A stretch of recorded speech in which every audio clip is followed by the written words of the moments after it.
tell me where you were and what your role was August 31st. Okay, so I was at home. I was supposed to be working that day, but the Thursday prior, we had our monthly SWAT practice, and I was stung in the face by a wasp. So I actually called out Friday, and I wasn't feeling well Saturday, so I called in as well. So I was just sitting there at the house watching TV, trying to get better, and I got a call from one of my cousins and a call from my ex-mother-in-law asking what was going on. So then I started monitoring my radio, and that's when I started hearing all the calls of gunshot victims, and then officers responding, advising that it was a 118, that somebody did pass away. And I got a call from my lieutenant, or a call from my sergeant, and a text from my lieutenant saying I had to get out there. At that point, I was already getting ready. I was throwing on my SWAT gear, and last thing I heard before running out my door was that he was possibly headed towards Synergy. So then I don't live too far from there, so I headed straight over there, and that's when it all happened. And when you got to Synergy, there was a lot going on. Yes, ma'am. That, especially as that's kind of where everything culminated. That's where y'all were able to stop the gunman. Talk to me about the moments leading up to that. There was a lot going on. There were people coming out, trying to get people back in. Mm-hmm. Yeah, there was. Our dispatch did amazing, and I'm pretty sure the other comms from the other departments and agencies did well. There's no preparing for something like this. So there was a little bit of miscommunication, I guess, as far as evacuating or sheltering in place, or lockdown or something like that. So when I got there, they were still sheltering in place. I ended up at the back of Synergy at the southwest corner. I parked in the parking lot initially, and then that's when they started evacuating out the back, the south side across Dr. Emmett Headley into the field. And so there was quite a few of us there holding security. And then we got a call that there was another gunshot victim at Faudree and 191. So a few officers took off from where we were to head over there. And so when they did that, it kind of left, I guess you could say, the citizens that were evacuated, left them kind of vulnerable to the west. So that's when I pulled my vehicle out of the parking lot onto the roadway to kind of block anything, because we knew the threat was most likely coming from the west. So those officers took off. At that point, an officer from Midland, I believe his last name was Prater, he linked up with me where I was, and we were kind of talking. I was getting intel from him, what they were hearing on from their dispatch. I was letting him know what we were hearing from our dispatch. Then at that point, we heard gunshots to our west, and I believe that's what happened at the VA, where officers were shot. So at that point, I set up behind my unit, behind my hood, and I saw the mail carrier, the van, coming towards us and kind of weaving in and out, and I saw our officers that had just taken off, making U-turns, trying to catch up to it. So I knew that was the actor, the gunman at that point. And then Prater, he got back into his unit, and he told me that he was going to push him. So as the gunman was approaching us, Prater ended up going around the backside of my unit and clipped him and caused him to skid. Before he clipped him, I was able to get 5 shots on the windshield of the carrier, the mail carrier, and I just kind of took off running after that because it was skidding towards my unit.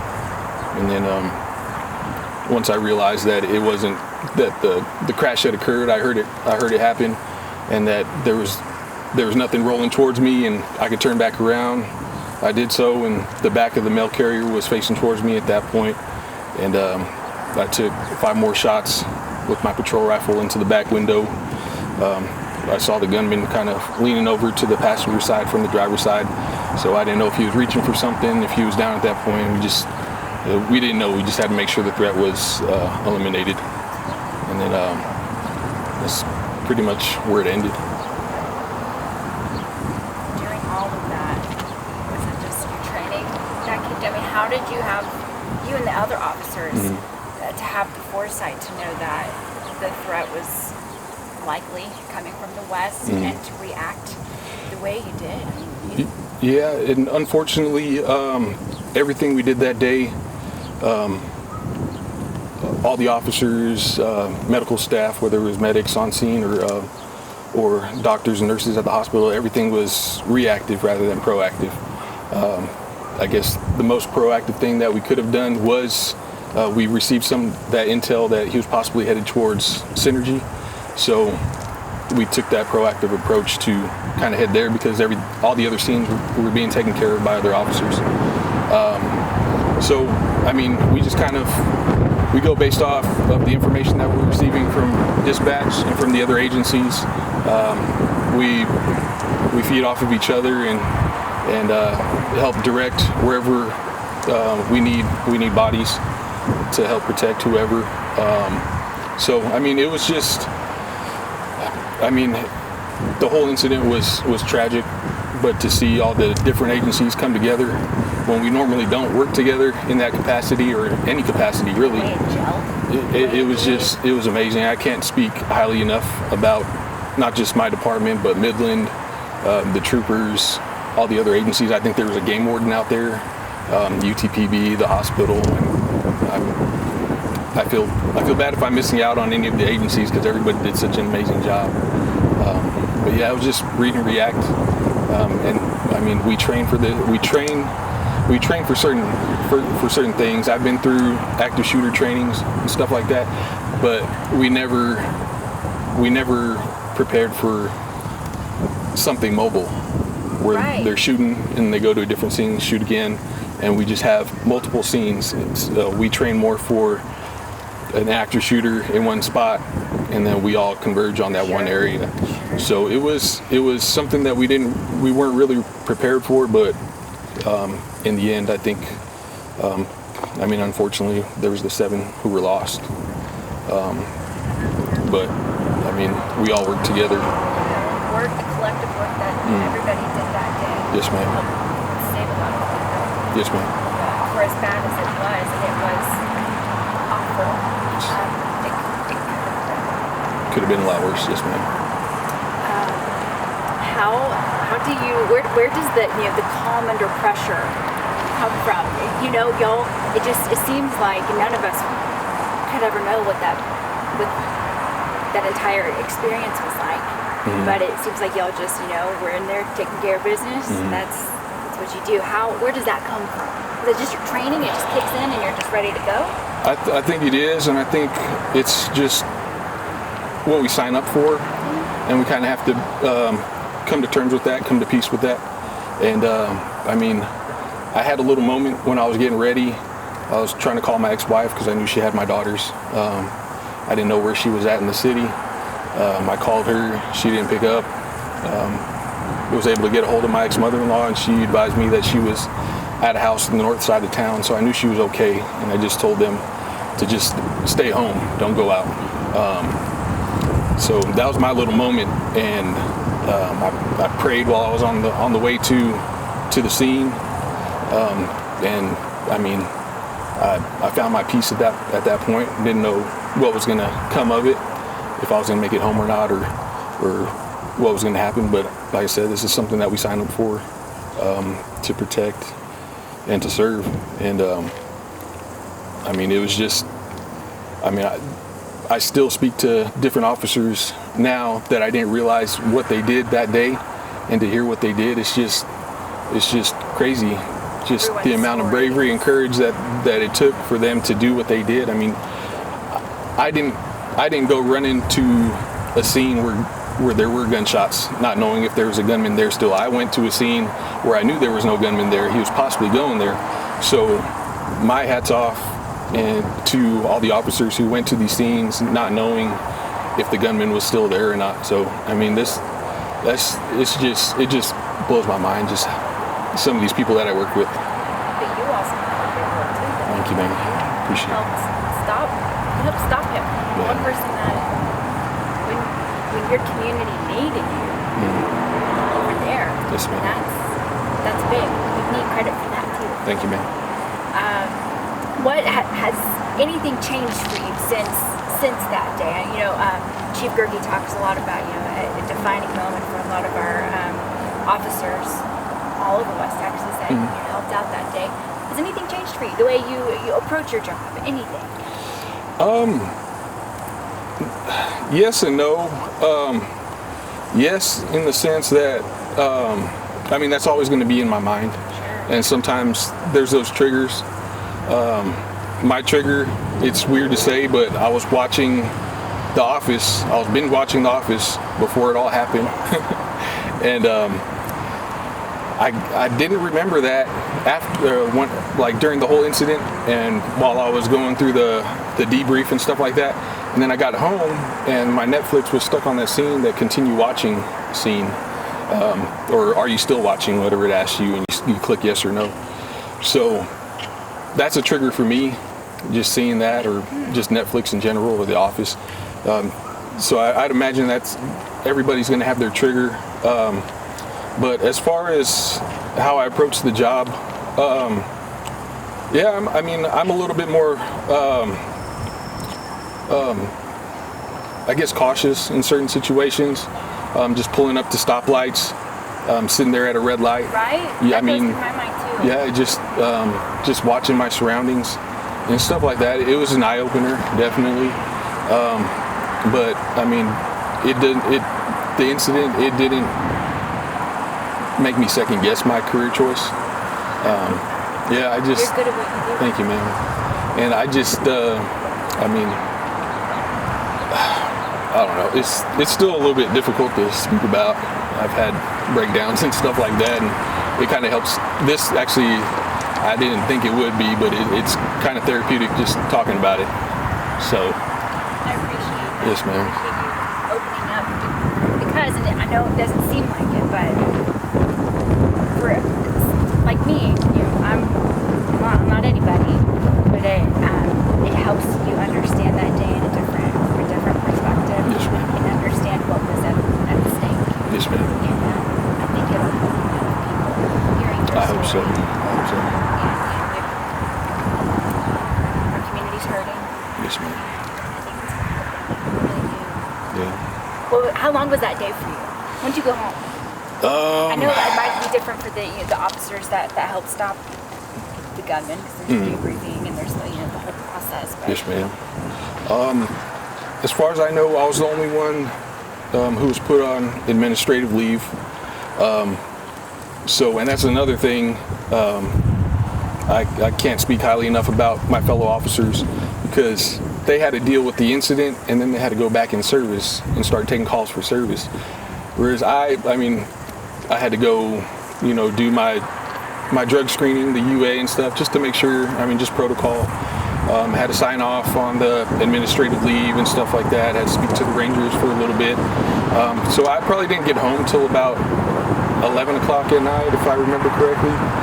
But, and I had my adrenaline dump, what we call it, an adrenaline dump, because it spikes and then it just drops, and then we're just like exhausted at that point. So I had a chance to relax and collect my thoughts, or just to fall asleep and forget about everything for a little bit.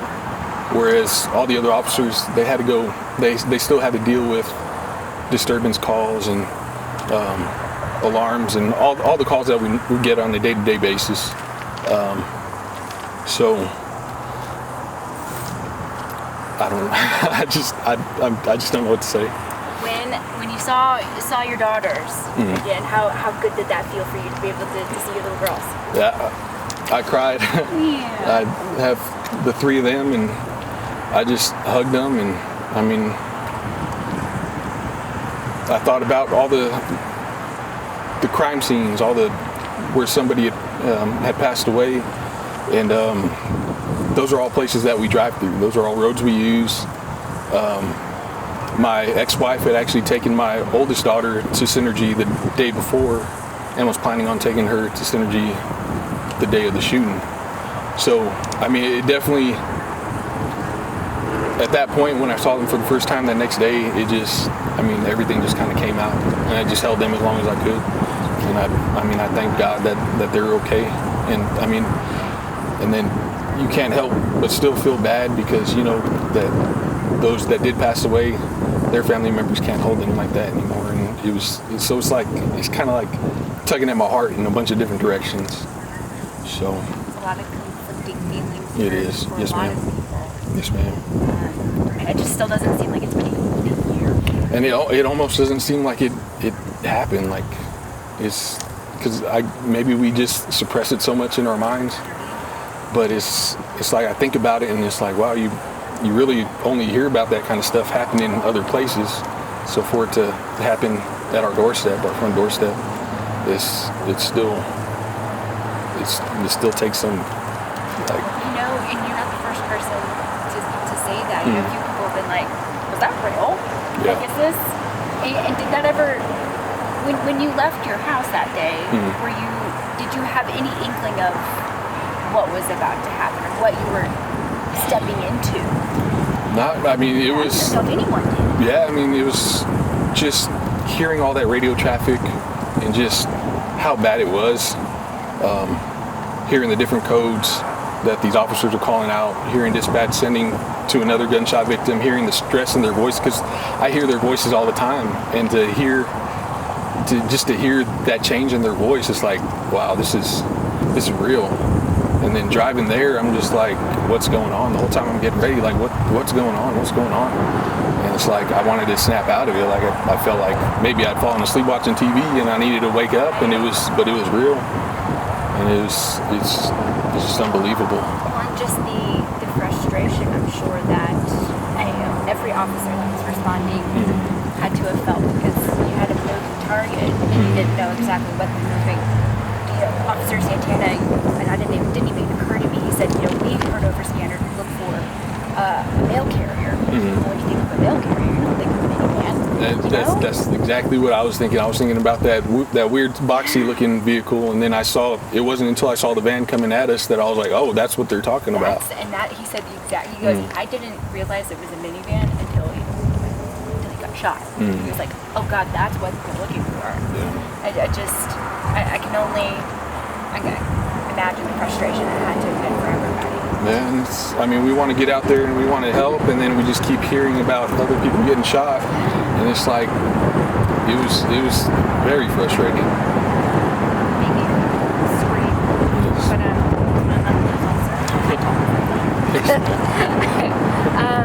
Marcos, do you have anything?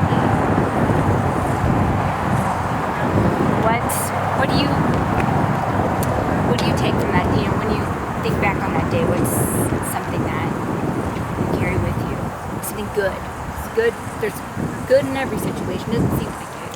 What's something that you carry with you from that day? Or when you think of it, what comes to mind? Just the way the community came together afterwards, after the fact. How much support we got. Just people constantly bringing food and water and making sure that we were taken care of, because they appreciated what law enforcement did for them on that day. So just seeing that and thinking back on that, especially with what's going on in the country right now, I guess it kind of makes me yearn for that sense of community, and it's unfortunate that it's not. Yeah. I do feel fortunate to live here in Odessa, where we do have a lot more support than some of these other places across the country where their agencies, they're just, they're getting attacked from everywhere. It's crazy. So.